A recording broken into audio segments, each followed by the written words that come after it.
आज बात लखनऊ में रहने वाली उस महिला की जो अपने भाई की मोहब्बत में इस कदर पागल हो गई कि वो उससे शादी करना चाहती थी। जिस भाई की कलाई पर वो राखी बांधती थी, उसी भाई के साथ वो जिस्मानी रिश्ते बनाने को बेकरार हो गई। वो अपने भाई से आशिक बने उस नौजवान के साथ घर बसाने के लिए किसी भी हद से गुजरने को बिल्कुल तैयार थी। लेकिन उनकी मोहब्बत के रास्ते में महिला का पति रोड़ा बना हुआ था। लिहाजा महिला ने अपने आशिक के साथ मिलकर पति को ही मौत के घाट उतार दिया। बैट से पहले तो सिर को फोड़ा, उसके बाद महिला के आशिक ने मकतूल की गर्दन पर पैर रख दिया और खड़ा हो गया। इतना ही नहीं, पत्नी पिंकी सीने पर हाथ रखकर उसकी धड़कनें चेक करती रही। वो लोग पूरी तरह से इस बात की तसल्ली कर लेना चाहते थे कि किसी भी हाल में जगदीश बचना नहीं चाहिए। इतना ही नहीं, इन दोनों ने बहुत ही चालाकी के साथ पुलिस की तफ्तीश को किसी और तरफ मोड़ने को मजबूर कर दिया। लेकिन अफसोस, उस महिला के मासूम बच्चे ने सारा खेल खराब कर दिया और पुलिस के सामने उस रात हुए कांड की सारी सच्चाई खोल कर रख दी। नमस्कार, आदाब, सत श्री अकाल। मैं हूं मोहम्मद आसिफ दुलार और आप देख रहे हैं हमारी खास पेशकश केस डायरी विद आसिफ दुलार। सबसे पहले, अगर आपने हमारे इस चैनल को सब्सक्राइब नहीं किया है तो प्लीज़ उसे सब्सक्राइब कर लें ताकि इस तरह की तमाम स्टोरियां आपके पास पहुंचती रहें। अब आगे बढ़ते हैं। मामला यूपी की राजधानी लखनऊ के इंदिरा नगर में मौजूद सर्वोदय नगर का है, जहां 46 साल के जगदीश वर्मा अपनी 28 साल की पत्नी पिंकी और 8 साल के बेटे के साथ किराए के मकान में रहते थे। साल 2013 4 अगस्त की ये बात है, जिस वक्त इस हत्याकांड को अंजाम दिया गया और जगदीश वर्मा को उनके ही किराए के मकान में मौत के घाट उतार दिया गया। जगदीश नाटक कंपनी की एक एनजीओ चलाते थे और उनके पास कई तरह के सरकारी और गैर सरकारी प्रोजेक्ट थे। जिस वक्त पुलिस मौके वारदात पर पहुंची थी, उस वक्त मरहूम जगदीश की पत्नी पिंकी और उनका 8 साल का मासूम बेटा बगल के ही कमरे में थे, जो कि बाहर से बंद था और वो दोनों मदद की गुहार लगा रहे थे। पुलिस ने लाश को कब्जे में लेने के साथ ही इन दोनों को भी बंद कमरे से बाहर निकाला। पिंकी ने पुलिस को बताया कि देर रात उनके घर में उनके पति जगदीश से मिलने एक आदमी आता है। उससे उनके पति का विवाद हुआ। पिंकी ने बताया कि वो उस आदमी से बिल्कुल अनजान थी, लेकिन उनके पति यानी जगदीश उसे ढोल मास्टर कह रहे थे। पिंकी ने जो थ्योरी बताई, उसके मुताबिक ढोल मास्टर से उनके पति जगदीश की बहस होने लगी। बहस धीरे धीरे विवाद बनी और फिर वो झगड़े से मारपीट में तब्दील हो गई। पिंकी दोनों में बीच बचाव कराने पहुंची तो उस ढोल मास्टर ने पिंकी को और उसके बेटे को दूसरे कमरे में धक्का देकर दरवाजा बाहर से बंद कर दिया। उसके बाद क्या हुआ कुछ नहीं पता, बस जगदीश चिल्लाते रहे कि ढोल मास्टर ऐसा ना करो, प्लीज मुझे मत मारो। पिंकी के मुताबिक ढोल मास्टर ने उनके पति का कत्ल किया है, लेकिन उस मासूम बच्चे ने पिंकी और उसके आशिक का सारा प्लान चौपट कर दिया और उन्हें सलाखों के पीछे पहुंचा दिया। गिरफ्तारी के बाद मरहूम जगदीश की पत्नी पिंकी और उसके आशिक विनोद ने जुर्म कबूल करते हुए पुलिस को बताया कि उन्होंने तकिया से जगदीश का मुंह दबाकर हत्या करने की योजना बनाई थी।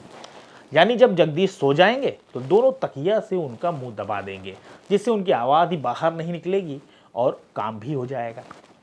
क्योंकि जब तकिया से मुंह दबाया जाता तो आदमी तड़पता है, उसे समझ में नहीं आता कि उसके साथ हो क्या रहा है और अगल बगल वालों को कहीं ना कहीं आवाज़ सुनाई नहीं देती है। लेकिन जैसे ही पिंकी और विनोद जगदीश का मुंह दबाने पहुंचते हैं, ऐन वक्त पर जगदीश की आंख खुल जाती है। जगदीश ने विनोद और पिंकी को आधी रात में अपने सामने देखा तो वो भी हैरान रह गए। लेकिन इससे पहले कि जगदीश कुछ बोल पाते, विनोद ने उनका मुंह दबा दिया। जगदीश का मुंह दबा हुआ था, लिहाजा वो खुद को बचाने के लिए छटपटाने लगे और इसी बीच जगदीश ने विनोद के अंगूठे को अपने दांतों से काटना शुरू कर दिया। एक तरफ पिंकी के पति जगदीश थे तो वहीं दूसरी तरफ उसका आशिक विनोद जगदीश को मारने की कोशिश कर रहा था और जगदीश खुद को बचाने की जद्दोजहद में लगे थे। जिस वक्त जगदीश ने विनोद का अंगूठा काटा तो वो भी छटपटा रहा था। आशिक की छटपटाहट पिंकी से बर्दाश्त नहीं हुई तो पिंकी ने जगदीश के बाल पकड़कर उसे जोर से खींचा, जिससे विनोद और जगदीश दोनों अलग हो गए। ऐसे पहले कि जगदीश कुछ कर पाते, विनोद ने जगदीश के मासूम बेटे के बैट से जगदीश के सिर पर जोर से वार किया, जिससे जगदीश घायल होकर जमीन पर गिर गए। उसके बाद विनोद ने उसी बैट से जगदीश पर एक के बाद एक कई वार किए। इस पूरे कांड में पिंकी विनोद का पूरा साथ दे रही थी। जगदीश लहूलुहान होकर फर्श पर पड़े रहे, लेकिन पिंकी और विनोद को यह शक था कि कहीं जगदीश जिंदा ना बच जाए। लिहाजा विनोद उनके गले पर पैर रखकर खड़ा हो गया और पिंकी अपने पति की धड़कनें बंद होने तक उसके सीने पर हाथ रखकर बैठी रही। धीरे धीरे जगदीश की धड़कनें रुक गई और रूह उनके जिस्म से परवास कर गई। इसके बाद प्लानिंग के मुताबिक विनोद ने पिंकी और उसके 8 साल के मासूम बेटे को एक कमरे में बंद कर दिया, ताकि जब पुलिस आए तो उन दोनों को कमरे से बरामद किया जाए और पिंकी को बेगुनाह समझा जाए। प्लानिंग ऐसी थी कि ताकि जब पूरी तरह से पुलिस की तफ्तीश खत्म हो जाए तो उसके बाद वो आराम से रह सके। पुलिस ने महिला को एक कमरे से बरामद किया तो वहीं दूसरे कमरे में जगदीश की लाश पड़ी हुई थी। पुलिस ने पिंकी के साथ साथ आसपास के लोगों से पूछताछ की, लेकिन कोई पुख्ता सबूत नहीं मिला। पिंकी ने सिर्फ यही बताया कि जिस वक्त जगदीश का कत्ल किया जा रहा था तो उसे दूसरे कमरे में बेटे के साथ बंद कर दिया गया था और जगदीश बस यही कह रहे थे कि ढोल मास्टर ऐसा ना करो। हत्याकांड को कई दिन गुजर गए। पुलिस ने पूछताछ के बाद पिंकी को छोड़ दिया, लेकिन जांच जारी रही। पिंकी को शायद इस बात का ख्याल नहीं था कि पुलिस पीछे ही पीछे जांच कर रही है। पिंकी को शायद इस बात का अंदाजा नहीं था कि जिस मामले को वो ठंडा होता समझ रही है वो धीरे धीरे और ज्यादा गर्म हो रहा है और पुलिस के लिए यह चैलेंज बनता जा रहा था। हत्याकांड के बाद से पिंकी और मरहूम जगदीश का 8 साल का मासूम बेटा सदमे में था। धीरे धीरे वो सदमे से बाहर आया। फिर एक दिन एसपी हबीबुल हसन ने उस बच्चे से बात की। एसपी ने पूरे इत्मीनान के साथ बच्चे को अपने पास बुलाया और उसे पुचकारते हुए पूछा। एसपी का सवाल करना था कि मासूम बच्चे ने सारे राज फाश कर दिए।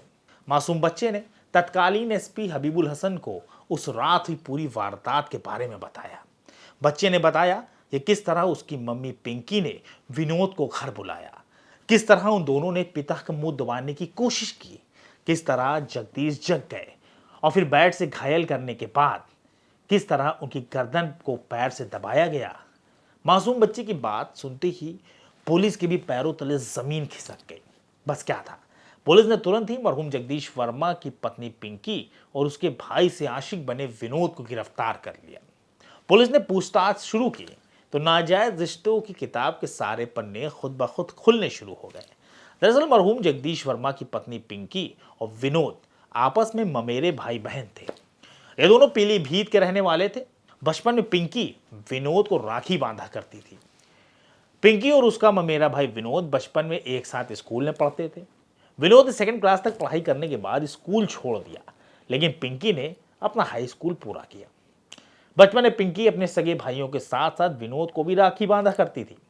उम्र परवास चढ़ी तो दोनों भाई बहन का रिश्ता भूलकर मोहब्बत की राह में आगे बढ़ गए। यह रिश्ता परिवार के साथ साथ सामाजिक तौर पर पूरी तरह गलत था। लिहाजा जब इसकी भनक परिवार को लगी तो पिंकी को लखनऊ के डालीगंज भेज दिया गया। लखनऊ के डालीगंज में उसके भाई रहते थे। पिंकी यहीं रहने लगी और यहीं रहने के दौरान उसकी मुलाकात जगदीश से हुई। जगदीश वर्मा ने पिंकी की बहुत मदद की और दोनों करीब आने लगे। साल 2004 में पिंकी ने अपने पुराने आशिक विनोद से रिश्ता तोड़कर जगदीश से शादी कर ली और दोनों खुशी खुशी रहने लगे। शादी को कुछ वक्त गुजरा और पिंकी अपने मायके पीलीभीत चली गई। यहाँ उसकी मुलाकात अपने पुराने आशिक विनोद से एक बार फिर होती है। जितने दिन पिंकी वहां रही वो लगातार विनोद से मिलती रही। कहीं ना कहीं दोनों की मोहब्बत एक बार फिर छटपटा रही थी। एक बार फिर पिंकी और विनोद धीरे धीरे करीब आने लगे। उधर दूसरी तरफ विनोद पिंकी से इस कदर प्यार करता था कि इतना वक्त गुजरने के बावजूद उसने शादी नहीं की थी। पिंकी पीलीभीत से वापस लखनऊ आ गई और पति जगदीश के साथ रहने लगी। वक्त गुजरने के साथ ही जगदीश और पत्नी पिंकी के रिश्ते बिगड़ने लगे। उन दोनों में अक्सर झगड़ा होने लगा। ऐसा भी कहा जाता है कि कहीं ना कहीं पिंकी को अब पति जगदीश खटकने लगा था। उधर दूसरी तरफ विनोद और पिंकी के रिश्ते भी मजबूत हो रहे थे। जहां एक तरफ पति जगदीश से उसके रिश्तों में खटास आ रही थी, तो वहीं उसके आशिक के साथ रिश्तों में मजबूती बढ़ती जा रही थी।